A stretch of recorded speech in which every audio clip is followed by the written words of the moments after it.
Maybe I just needed a break from you. My wife lied about a girl's trip and disappeared for days, but I found her in the Maldives with her lover. I took photos as proof and sent them to his wife, then filed for divorce while she was still on vacation. Where are you? Silence. Then a pause too long. What do you mean, honey? I'm on a girl's trip. I told you. No, you didn't. I was barefoot in our living room. The Dallas city lights flickered through the window behind me. Her voice had that cloying sweetness she used when she was bluffing, a tone she thought I couldn't read after 7 years of marriage. You were gone before I woke up. Not a note, not a call. You missed your mother's birthday dinner, and now you're telling me you're having cocktails with the girls like nothing happened. She sighed. Jackson, don't be dramatic. I needed a break. It's been a tough few weeks. For whom? I asked calmly. Always calmly. You've had spa dates and 2 wine tastings in the last 10 days. I've had 14-hour shifts and interrupted sleep.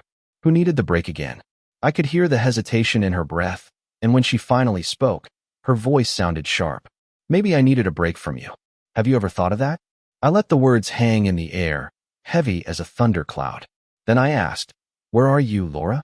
What does it matter? I closed my eyes. That answer wasn't just evasion, it was control. She wanted me to chase her, to doubt.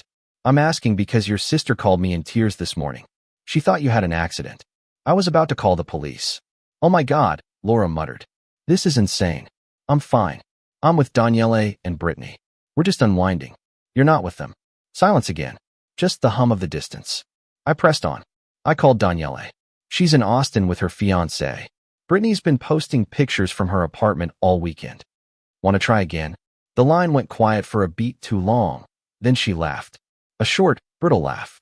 Wow, you've become quite the investigator, haven't you? I said evenly.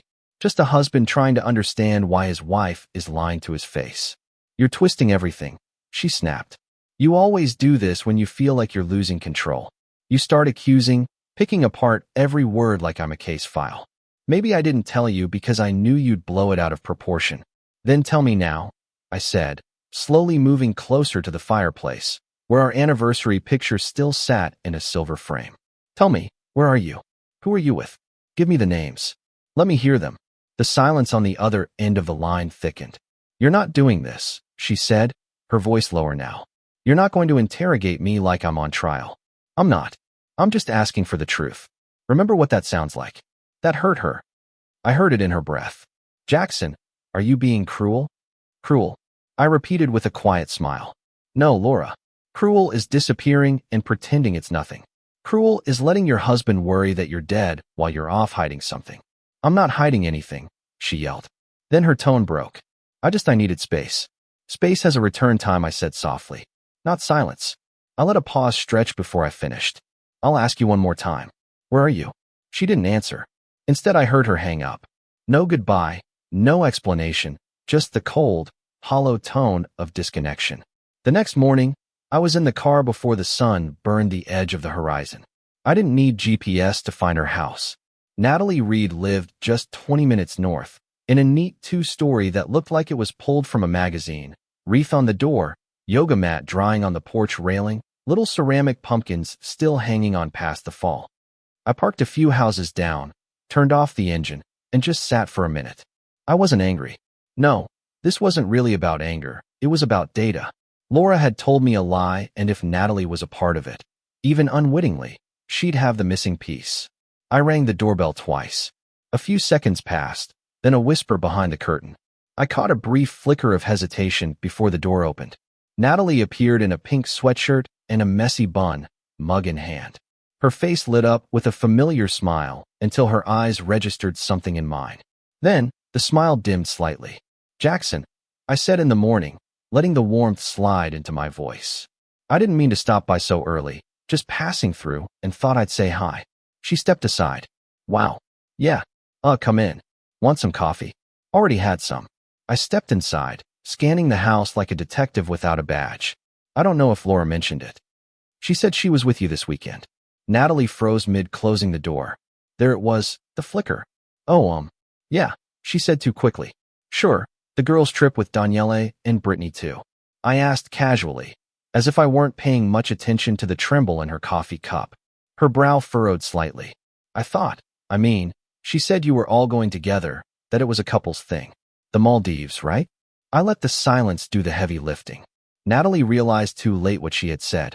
The Maldives, I repeated softly, as if I were savoring the word. She bit her lip. She didn't tell you. No. The silence that followed wasn't just awkward, it was surgical. I knew she had misspoken, and I knew she was now trying to backpedal. Natalie, I said gently, I'm not here to make a scene. I just want to know what Laura told you. That's all. She swallowed hard. Then she lowered her voice as if the walls had ears. She said she was going with you, she whispered. She said you both needed some time away. I even gave her my beach bag. I wouldn't have said anything if I had known. You didn't know? I said, my voice calm as still water. You just gave her what she asked for. Like a good friend. Natalie looked down at her mug. Her voice trembled. Is everything okay between you two? I gave a small nod that didn't reach my eyes. Things are changing. I walked to the door, slowing to a stop just before I opened it. She hasn't been telling me much lately, I added without turning. But some truths are best shared when the time is right. She didn't reply. She just stood there in her soft sweatshirt, suddenly looking like someone who realizes she's in the middle of a fire she didn't mean to start. As I stepped out into the cool Dallas air, I didn't feel satisfaction, just confirmation. The lie wasn't random, it was designed, which meant Laura wasn't just hiding from me. She was building something behind my back. Back at home, I sat on the couch with the curtains drawn, bathed in the cool blue light of my laptop screen. The rest of the world seemed to have receded, just a hum behind glass. I opened Instagram, not because I wanted to see her, but because Laura couldn't help herself. She was addicted to the aesthetic, to the admiration, to that unspoken currency of carefully curated moments. Even when she claimed she was unplugging, she always left a trail. Her profile loaded in seconds. Sun-drenched photos, artful cocktails, wind-blown selfies. If you didn't know her, you'd think she was radiating peace, happiness, freedom. I knew better. I scrolled slowly, ignoring the smile she wore in every picture and focusing on the details, angles, shadows, background elements. That's where the truth lived. One post caught my eye. A new one from yesterday. Just her lounging by a pool in a straw hat. With the caption chasing sunsets, not worries. Tagged at Azura Resorts. I clicked the tag. Luxury Resort. Maldives. The same one she had never told me about. I stared at the picture for a long time. Not her face, but the sky behind her. The way the palm tree shadows fell, the pattern of the pool tiles. That was what I needed. I switched tabs, typed in the resort's hashtag, and began to sift through hundreds of photos from other guests, tourists who had no idea they were helping a man quietly reconstruct a betrayal. My screen became a mosaic of cocktails, towel swans, beach views. I scanned them all, comparing timestamps, checking the sky's conditions. I zoomed in on pool reflections, on the grout between tiles, on the angles of the umbrellas. Every detail mattered. Somewhere in the clutter I found it. A post from a random couple, taken near the same pool, just a few hours after Laura's. A different angle, but the same background. They were definitely there on the same day. Another scroll revealed a picture that made me lean forward. Laura's hat, the same one on a different account, but with no tag, no caption linking her to it. And then it hit me. They had cropped her out. I clicked the profile, private, but their bio mentioned Dallas. The puzzle was closing in. I was getting close. I cross-referenced names. I clicked through mutual friends. I tracked their likes. I searched every corner of her circle until the lines blurred. The hours passed. I didn't eat. I didn't speak. The only sound in the room was the click of keys and the occasional creak of the air conditioner kicking in. By midnight, my shoulders ached and my eyes burned, but I couldn't stop. It was like digging for a body I already knew was buried. At 2:13 in the morning, I leaned back, exhausted, my laptop screen dim. Still nothing conclusive, no face, no man, just clues, whispers. And for the first time in 2 days, doubt crept in. What if I was seeing shadows? What if this obsession was blinding me more than revealing anything? I rubbed my temples, ready to close the laptop. And that's when it happened. A notification chimed. New post. Someone had just tagged the same resort. I clicked without thinking. There he was. Not in a suit, not posed, just a man with wet hair, a drink in his hand, standing on the same pool deck as Laura's picture. Name, Brazid. Location, Dallas. And there, barely visible in the corner of the image, Laura's back, but unmistakable. My blood ran cold. I clicked his profile, already pulling at the thread that would unravel everything. Breeze Dane. The name settled in my mind like a fingerprint I hadn't realized was already there. I had never met him, not officially, but the algorithm thought we should have. His profile had popped up in my suggested list once or twice, probably through mutual tags, maybe a casual party shot from someone in Laura's circle. Now I knew why. His feed was mostly gym pics, group shots at Dallas breweries, and a few tasteless memes. But mixed in were travel posts, beaches, sunsets, all tagged with Wonderwit, as if he thought he was running a brand. I clicked on a recent one, posted 3 hours ago. There he was, shirtless, standing on a balcony. The angle was familiar. The same resort deck as Laura's poolside photo. The palm trees identical. The umbrella placement, the same. The horizon line confirmed it. He was there, still there, and he wasn't alone. The sliding glass door behind him reflected someone walking by. I zoomed in, bare legs. The silhouette of a woman, too far away to prove it was Laura, but close enough for instinct to scream. I scrolled back further, looking through his tagged photos. That's when I found it, buried in the clutter. A group shot from 2 months ago. A backyard barbecue. Breeze holding a beer. Standing. Right behind him, off-center was Laura. I paused. She wasn't smiling, not posing. She looked like she was mid-laugh, caught off guard, with one hand on his shoulder. Familiar, too familiar. The account that posted the picture belonged to someone named Kira. Profile private, but her caption was public, friends kicking it at our place. Shout out to Breeze and Laura for bringing the wine, and the drama wine glass condescending face. My heart didn't speed up. It slowed down. I wasn't paranoid. I wasn't reading too deep. This wasn't just a beach fling. This had roots. I needed to know where Breeze lived. I went back through Kira's old posts, searching for clues. Birthday pictures, game nights. Finally, a shot from last spring. Balloons on a front porch. Breeze again, holding a toddler on his lap. The caption read, "Family vibes at Breeze's place, yellow heart." I zoomed in on the mailbox number behind him, then cross-referenced it with street names in the caption's comments. I found it. A quiet street. A Plano suburb. Google Maps confirmed it. A modest, modern build with big windows and an impeccable front lawn. I stared at the address. If C's was in the Maldives, now someone else would be home. Someone who didn't know yet. I closed the laptop and grabbed my keys. The city blurred past my windshield as I drove. Each traffic light a beat in the rhythm of something shifting inside me. I wasn't looking for revenge. Not yet. This was confirmation. Closure. One last check before the storm broke. I parked 3 houses down again, keeping the car idling. A few minutes passed, then I got out, adjusted my jacket and walked up to the door with the casual stride of someone making a service call. A woman answered in her late 20s or early 30s, tired eyes, a toddler pulling on her pant leg. "Hi," I said, offering a polite smile. "Sorry to bother you. I'm with Travis Heating. We had a system maintenance appointment scheduled for Breeze this week. Just confirming someone will be home." She frowned. "Breeze is out of town," she said. "Business trip. He left on Thursday." "Bingo." I nodded. "Understood. Thanks. Just wanted to make sure I wasn't coming to an empty house." She smiled politely, pulled the child inside. As the door closed, a wave of calm washed over me. Not fury, not even satisfaction, just the cold, validating stillness of knowing. They were together, and now so was I. The Maldives greeted me with postcard views and a bitter irony. Blue water, white sand, palm trees dancing as if nothing was wrong. The kind of place meant for honeymoons. Renewals, promises, not for unraveling lies. I checked into a smaller resort a mile away from where Laura and Breeze were staying. Nothing flashy, nothing loud, just close enough. My room had a clean balcony with a partial ocean view and a telephoto lens camera tucked neatly in my carry-on. I wasn't a photographer, but I was a man who paid attention. And right now I needed pictures that wouldn't lie. The next morning I started walking, slow, deliberate, unhurried. I wore sunglasses, a plain t-shirt, and a straw hat I bought from the resort gift shop to blend in. A man on vacation, nothing more. Their resort was exactly as I had seen it online. Blue-tiled infinity pools, tall white cabanas, overwater villas stretching out like fingers.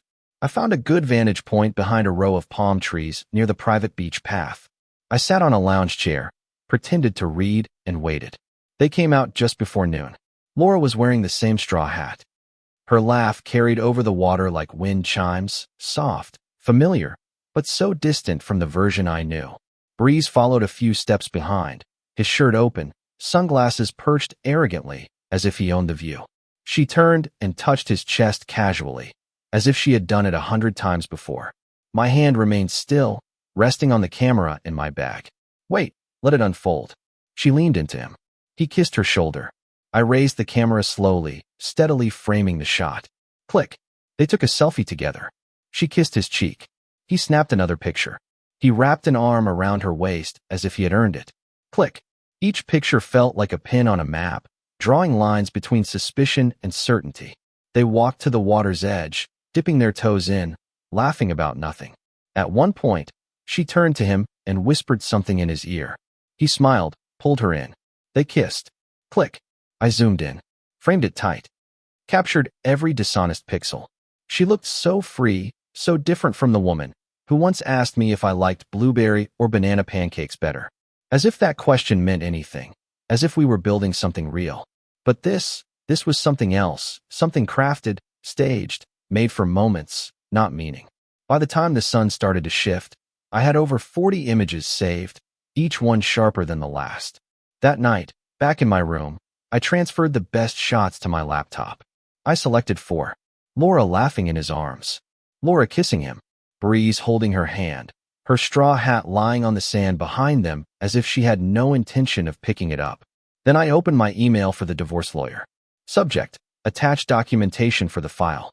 Message: let's start the process. This should be enough. I hit send. Then I opened a second tab. I printed a copy of the most incriminating photo, the kiss.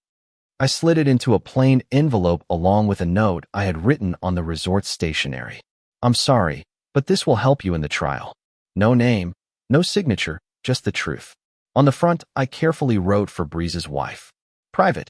The next morning, I would send it from the island's main post kiosk. Just like that.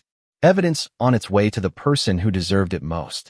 It wasn't revenge, it was relief and maybe, just maybe, a kind of justice Laura never saw coming.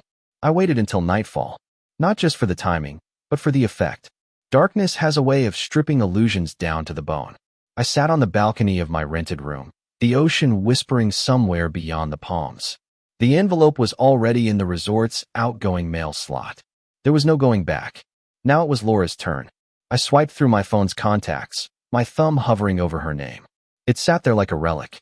Laura Harper, still attached to the wedding photo we once used as her profile picture, her head on my shoulder, eyes closed, at peace. That version of us didn't exist anymore, but the name remained. I hit call.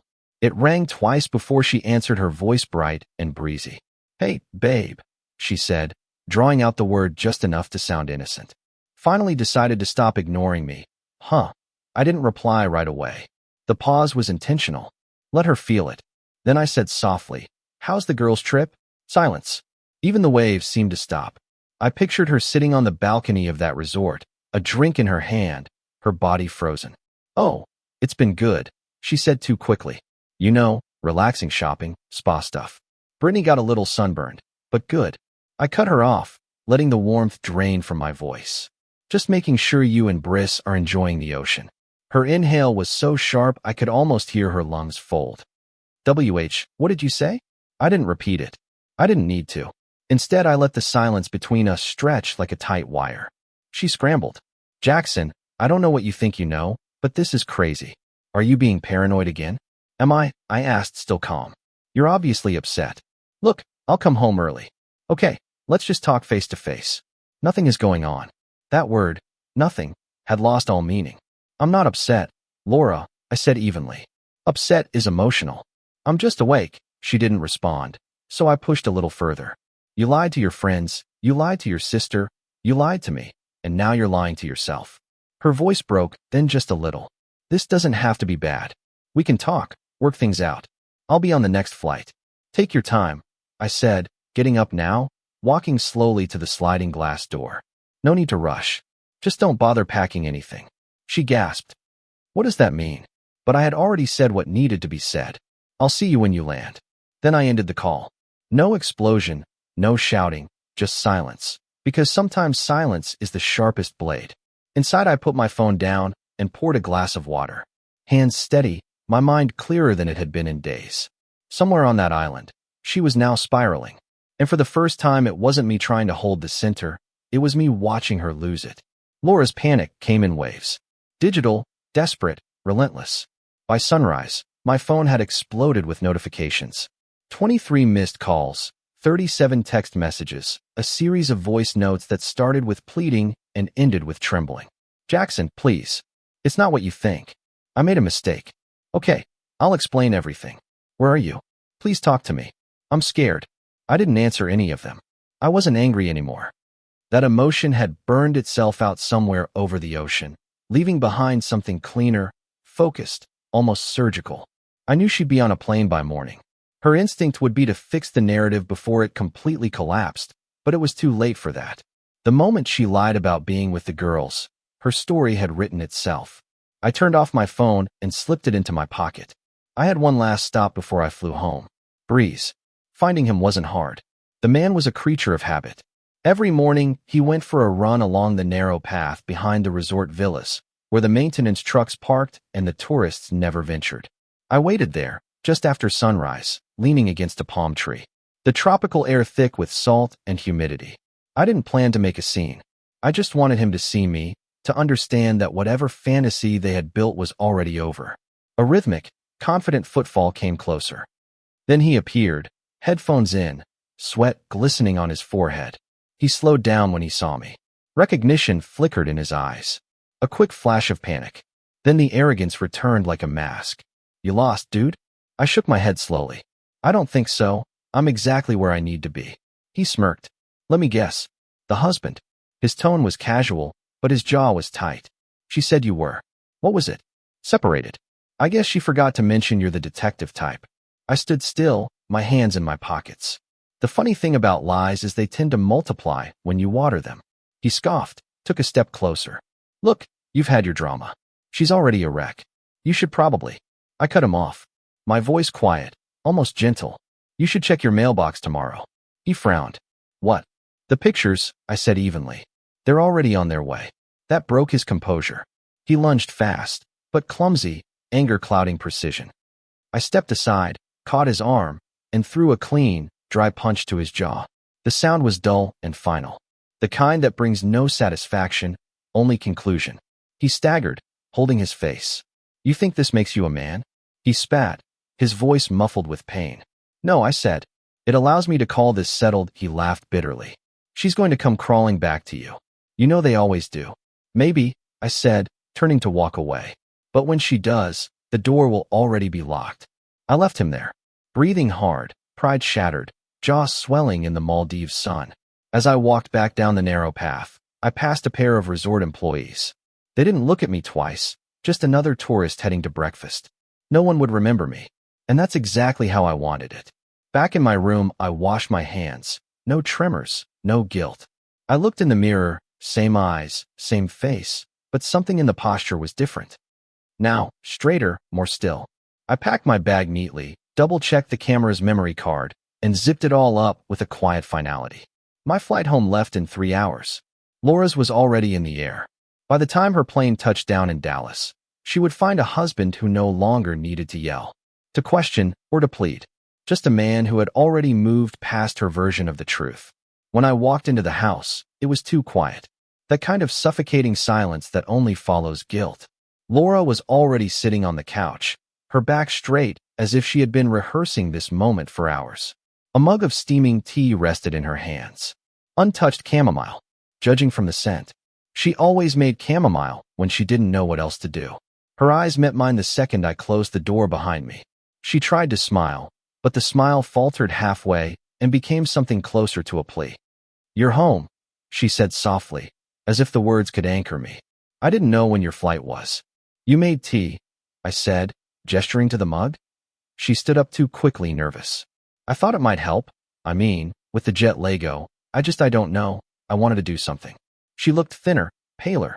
Her voice teetered between a forced calm and a rising panic. I walked into the room slowly, my steps deliberate. I'm not back to have tea, Laura. Her shoulders tensed. I know. I was just hoping we could talk. Just us. No yelling, no lawyers. I said nothing. I just watched her twist the ring on her finger, a nervous habit I hadn't seen in years. I know I messed up, she continued, her voice breaking as she tried to find the version of herself that I used to be charmed by. I panicked. Everything happened so fast. Breeze, he was just. It wasn't supposed to mean anything. I remained silent. That scared her more than yelling would have. She took a step closer. Jackson, I swear I didn't look for it. It just happened. Where? I asked finally. She blinked. What? In the Maldives. Where exactly did it happen? Was it on the beach or in the villa you booked with your emergency credit card? Her mouth fell open. Nothing came out. I pulled the envelope out of my coat and held it up. She hesitated. Then she took it with trembling fingers. Inside were the photos.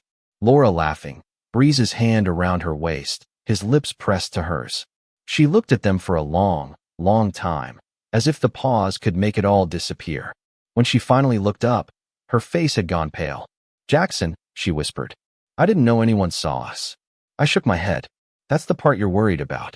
It's just she came toward me, frantic. Now it was stupid and selfish. But it's over. I'll end it for good. Just don't give up on us. There is no us, Laura, I said calmly, firmly.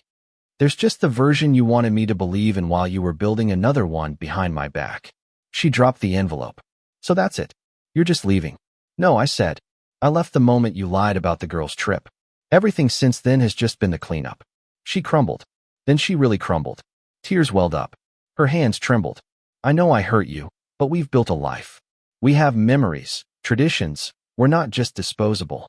I moved to the stairs, picked up the suitcase I had packed a week earlier. You're right, I said. We did have something real once, but real things don't survive on lies. They rot from the inside. She tried to grab my arm as I passed. I stepped back. Please, she whispered, barely audible. Don't leave me like this. I looked at her for a long moment. The same face I once woke up next to every morning. The same eyes that used to light up when I'd bring home Chinese food and bad wine on a Tuesday.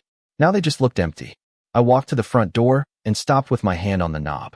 I was just walking, I said, turning slightly. In the Maldives with your lover. Her face shattered. I could almost hear it crack. Then, I softly rolled the suitcase onto the porch, stepped outside, and closed the door behind me. No slamming. No last words. Just the kind of ending a lie like hers deserved. Some endings come loudly. Fights, slammed doors, broken glass. Ours came on a Thursday morning in a beige-walled office with a receptionist who offered us both lukewarm coffee, as if she were hosting a casual brunch, not finalizing the dissection of a marriage. I declined.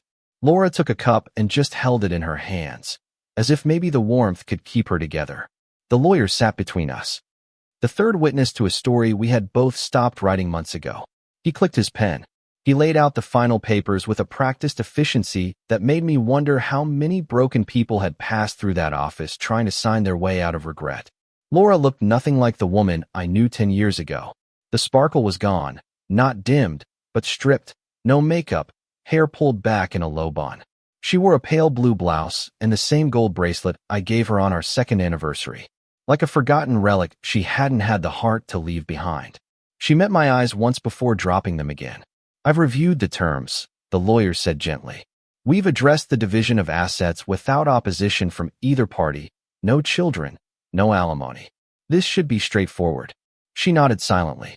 Just a signature here, he said, pointing to the last page in front of her. Her pen hovered over the line. I didn't breathe. A full 30 seconds passed. Then, slowly she signed her name, her handwriting smaller than usual, almost apologetic. When she looked up again, her eyes were glassy. That's it. Then yes, I said. The lawyer offered a quiet smile and began stacking the documents. You're free to go. I'll send confirmation once the filing is processed. But neither of us moved. Laura just sat there, her fingers fiddling with the edge of the paper. Then she spoke. I thought I'd feel relieved, she whispered. But I feel like I've lost something I'll never be able to explain. I stayed still. I let her talk. I thought about telling you a different story, she continued, her voice shaky. That it was a moment of weakness, that it didn't mean anything, that I was drunk, lonely, but none of that would have changed the truth. Would it? No, I said, it wouldn't have. Her lips pressed together, swallowing something. You were always steady, strong. I hated that about you sometimes. I wanted chaos, passion, but now she blinked rapidly. Now I just missed the calm. I stood up and picked up the folder I had brought with me. I pulled one last envelope from inside. She watched as I slid it across the table toward her. She hadn't touched it yet. What's that a reminder? I said, buttoning my jacket that even after everything I'm not a monster. She hesitated. Then she opened it. Inside was a Netflix gift card. She frowned. I don't understand. You'll need something to watch, I said softly, while Briss is busy with the lawyers. Her breath hitched. Then the understanding hit her, and with it the truth I had left unsaid until now. You told her, she whispered his wife. You sent her the pictures. I met her eyes. She deserved to know who was in her bed and who wasn't. The silence between us expanded like a crack in glass. And then, the final blow. I turned to leave, but stopped at the door. I looked back one last time. One question, Laura, I said, my voice quiet but cold.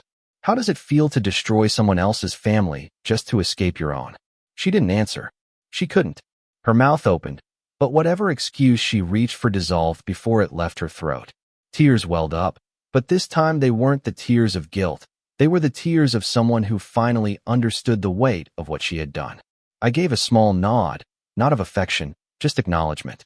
Then I walked out. No slamming doors, no dramatic exits, just the sound of my shoes against the tile, carrying me away from the ashes of a life I refused to beg for. Saturday came with sunshine and just enough of a breeze to make the Texas heat bearable. I was standing in David's backyard with a drink in my hand, the smell of barbecue ribs rising in the air like a slow forgiveness. Laughter erupted from the patio where half the group had already formed a circle around the cornhole game, playfully arguing over who was cheating and who was just bad. I hadn't seen most of them in weeks. Not since before the lies, before the island, before everything quiet in my life had cracked like porcelain. But here I was, still standing, still me. David clapped me on the back. Man, you're looking good? Less like a guy who just signed divorce papers, and more like someone who dodged a grenade. I laughed. Sometimes the grenade throws itself. He roared with laughter at that. Then he was off to the grill. I took a sip and let my eyes wander over the people around me. Faces I trusted, friends who didn't ask questions unless you gave them the answers. And then I saw her. Natalie, Laura's old friend, the one who had looked me straight in the eye and confirmed what I needed to know without even saying the word infidelity. She was wearing jeans and a soft white t-shirt, sunglasses pushed up on her head, her hair down. There was something easy about the way she moved, like she was comfortable in her own skin, even standing in a crowd that once revolved around my woman. Wife. She caught my eye across the yard and smiled. Then she made her way over, hands in her pockets, as if she hadn't yet decided what she was going to say. Well, she said, stopping next to me. You survived. Not just survived, I replied. Upgraded. Less lies. More brisket. She laughed. Really laughed. God, I missed this version of you. What version is that? The one that bites back. We stood there in a moment of silence, the sounds of the party fading slightly. Something passed between us. Not flirting, not yet, but understanding. Like two people who had seen a different angle of the same shipwreck, I raised my glass slightly in a mock salute. You kept your word? I owe you one for that. She tilted her head. Yeah. What's the going rate for a secret these days? I smiled with a dinner, one where we don't talk about exes, betrayals, or legal documents. She raised an eyebrow. And what do we talk about? I paused. Mostly dessert. She grinned. I love dessert. The moment stretched. Not heavy, just warm. Then someone called her name from across the yard, and she gave me a small nod. I'll be back for that second drink. She walked away, and I watched her go. Not in the way I used to watch Laura. Not with hope. Not with desperation. Just with curiosity. For the first time in a long time, the weight in my chest didn't feel like a sentence. It felt like space. Space for something else. Space for something real. By the time the sun dipped below David's oak tree, the barbecue had quieted down and the laughter had settled into a softer rhythm. Full stomachs, soft music, the clinking of glasses. I found myself at the edge of the lawn, beer in hand, watching some of the guys toss a football in the fading light. Natalie had disappeared inside to help with the dishes, but every now and then I'd catch a glimpse of her in the kitchen window laughing with someone over a sponge and a wine glass. It felt honest. There had been so little honesty in my life lately. I had forgotten what it looked like when no one wanted something from you. David called everyone over with a clap of his hands. He was holding a bottle of cheap champagne. All right, people. Before we move on to dessert, I want to make a toast. We gathered around. To Jackson, he said, pointing the bottle at me, for handling the kind of betrayal that would have turned most men into walking disasters, and for doing it without losing his mind, his dignity, or his sharp sense of timing. There was laughter, some applause. Natalie moved to my side again, close enough that our arms brushed. David continued to new beginnings, quiet revenge, and the kind of calm that scares cheaters more than any shouting ever could. More laughter, louder. Now I raised my glass to not settling for lies disguised as love. That one got a few whistles. We drank, and just like that, the old story was over. Nobody asked about Laura. Nobody brought up court dates or apologies. The photos were just pixels, now the papers, ink. The truth, well, that belonged to me. Quietly, completely. Later, when the crowd had thinned and the playlist had faded into soft acoustic chords, Natalie sat next to me on the porch steps. "So," she said, her knee brushing against mine. "How does it feel?" Like I finally stopped holding my breath. She nodded. "You deserve it." I looked at her. I studied her face in the twilight. There were no promises there, no pressure. Just a woman who was once caught in someone else's lie, now quietly rewriting her own truth. "I think I'm ready," I said, almost to myself. "For what?" "To let something real find me when it's ready." She smiled a soft, genuine smile. "Maybe it already has." I didn't reply. I just leaned back, closed my eyes for a second, and breathed in the night air. There was no clap of thunder or cinematic kiss, just the slow, steady beat of peace. For the first time in a long time, I wasn't chasing answers, or fighting ghosts, or holding on to a version of myself someone else wanted me to be. I was here alive and finally free.